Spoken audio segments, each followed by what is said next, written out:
न्याय मंचच्या वतीने दिनांक 27 जुलै 2026 रोजी विदर्भ प्रमुख संतोष पंढरी ढोले यांच्या नेतृत्वाखाली सरकारी शाळा वाचवा, मुलींचं संरक्षण, पर्यावरण संवर्धन आणि देशहिताचा संदेश देण्यासाठी भव्य जनजागृती प्रचार फेरीचं आयोजन करण्यात आलं।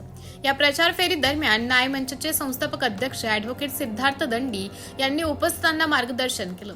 तसेच साहित्य सम्राट लोकशाहीर अण्णाभाऊ साठे यांच्या जयंतीनिमित्त दिनांक 1 ऑगस्ट 2026 रोजी अकोला जिल्हाधिकारी कार्यालयासमोर न्याय मंचच्या वतीने भव्य जन आंदोलन आयोजित करण्यात येणार असून नागरिकांनी मोठ्या संख्येने सहभागी व्हावे असं आवाहन न्याय मंचचे जनरल सेक्रेटरी सय्यद अझुद्दीन यांनी केलं।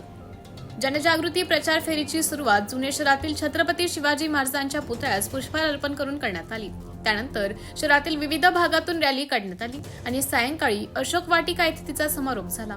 या प्रचार फेरीत ॲडव्होकेट वैशाली पाटील, संघपाल शिरसाट, करुणाताई शिरसाट, डीजे वानखेडे, मुत्तलिफ सर, शब्बीर भाई, प्रकाश राऊत यांच्यासह अनेक प्रतिष्ठित नागरिक सहभागी झाले होते। या जनजागृती फेरीला शहरातील नागरिकांचा उत्स्फूर्त प्रतिसाद आणि मोठा पाठिंबा लाभला।